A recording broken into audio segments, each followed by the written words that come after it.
Fourth स्टैंजे में कवि कह रहा है कि काली तू रजनी भी काली, हे कोयल तू भी काली है, तेरा रंग भी काला है। रजनी मैंने रात, कहते रात भी काली है। शासन की करनी भी काली, शासन मैंने अंग्रेजी शासन, कहते अंग्रेजी शासन की जो करतूत है, करनी मैंने करतूत, जो करतूत है जो उन्होंने हमारे साथ व्यवहार किया है वो भी क्या है, काला है, मतलब बहुत बुरा है। काली लहर कल्पना काली, कहते जो लहर है ये जो चल रही है वो भी काली है। कल्पना काली, कहते जो हम कल्पनाएं कर रहे हैं, हमारे मन में जो विचार चल रहे हैं वो भी क्या है, काले हैं, क्योंकि हमें नहीं पता कि कल को क्या होने वाला है, हमें हमारे भविष्य में कुछ भी नहीं दिखाई दे रहा। मेरी काल कोठरी काली, कहते जिस कोठरी में मुझे रखा गया है उस वो भी काली है। टोपी काली कमली काली, कमली मैंने कंबल, टोपी कहते हमें पहनने के लिए दी गई है वो भी क्या है, काली है। और जो हमें कंबल ओढ़ने के लिए दिए गए हैं वो भी क्या है, असुविधाजनक हैं और वो भी काले ही हैं। काले से मतलब सिर्फ काले रंग से नहीं है, इसका मतलब है कि वो असुविधाजनक हैं, वो हमें जो है ऊपर ओढ़ने के लिए दिए गए लेकिन उनसे हमें कोई सुख आराम नहीं मिलता। मेरी लोह श्रृंखला काली, लोह श्रृंखला क्या है, जंजीरें, जो उन्हें हथकड़ियाँ पहनाई गई हैं वो भी काले रंग की हैं। पहरे की हुंकृति की व्याली, तिस पर है गाली आली, आली उसने संबोधित किया है कोयल को और वो कह रहा है कि जो पहरेदार है उसकी जो हुंकृत मतलब जो हुंकार दे रहा है, जो पहरा देते समय वो जिस भाषा का प्रयोग कर रहा है वो क्या है, बहुत ही तिरस्कार से भरी हुई है। तिस मैंने तिरस्कार, तो वो तिरस्कार से भरी हुई है क्योंकि वो हमें हर समय गालियाँ देते रहते हैं। हे काले संकट सागर पर मरने की मदमाती, कहते कि जो हमारे ऊपर संकट के बादल छाए हुए हैं वो भी क्या हैं, काले रंग के हैं और हमें नहीं पता कि हम इस सागर में से जो ब्रिटिश शासन का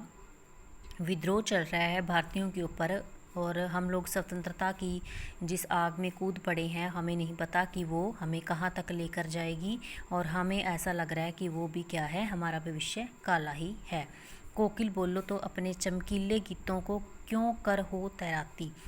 अब वो कोयल को फिर संबोधित करते हुए कह रहा है कि हे कोयल तुम कुछ तो बोलो कि तुम अपने इन चमकीले चमकते हुए गीतों से क्या कहना चाहती हो, कोकिल बोलो कुछ तो कहो। जो फिफ्थ और लास्ट स्टैंजा है इसमें कवि कह रहा है कि मुझे मिली हरियाली, तुझे मिली हरियाली डाली, कि हे कोयल तुझे तो क्या है, हरी डालियाँ मिली हैं रहने के लिए। मुझे नसीब कोठरी काली, और मुझे जो है काले रंग की कोठरी में रहना नसीब हुआ है, मेरे भविष्य में ये था, मेरे वर्तमान में भी ये है। तेरा नभ नभ में संचार, कहते तू क्या है, आकाश में तेरा क्या है, उडारियाँ भर रही है, तू उड़ रही है, भ्रमण कर रही है दूर दूर तक। लेकिन मेरा 10 फुट का संसार, कहते मेरा संसार क्या है, मेरी जो काल कोठरी है, जो क्योंकि स्वतंत्रता सेनानियों को रहने के लिए बहुत ही कम स्थान दिया जाता था, तो वो छोटी सी कोठरी में रह रहे हैं, तो कहते कि मुझे यहाँ यातनाएं भरते हुए जीवन में केवल 10 फुट का मेरा जो है संसार रह गया है, इसी घेरे में मुझे रहना पड़ रहा है। तेरे गीत कहवे वाह, कहावे वाह, कहते तेरे गीत जो हैं उनमें क्या है, बहुत ही प्रिय लगने वाली जो बातें हैं वो होती हैं, इसलिए मुंह से क्या है, आह निकलती है, मतलब प्रशंसा के जो गीत हैं वो निकलते हैं। आगे कह रहे हैं कि रोना भी है मुझे गुनाह, कहते मेरे लिए तो रोना भी क्या है, एक गुनाह करने के बराबर है,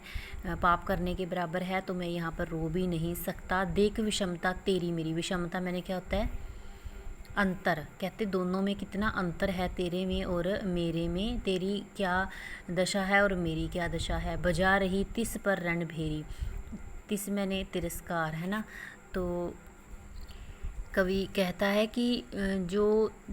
जो तिरस्कार जो हो रहा है मेरा, उसके कारण मेरा मन में ऐसे ख्याल आते हैं कि मैं क्या है, युद्ध का नगाड़ा बजा दूं, मतलब जो मेरे ऊपर पहरेदारों द्वारा, ब्रिटिश शासन के सिपाहियों द्वारा जो मेरा तिरस्कार हो रहा है, मेरी बहुत ही अपमान हो रहा है, तो मुझे ऐसा लगता है कि हमें क्या है, युद्ध का जो है नगाड़ा बजाने के लिए तेरी वाणी हमें आह्वान कर रही है। अपनी कृति से और कहो क्या कर दूं, कहते और मैं अपने जो कर्म हैं उनसे क्या कर सकता हूँ, तुम हमें बता दो, तुम कुछ कहो, तुम हमें प्रेरित कर रही हो कुछ करने के लिए,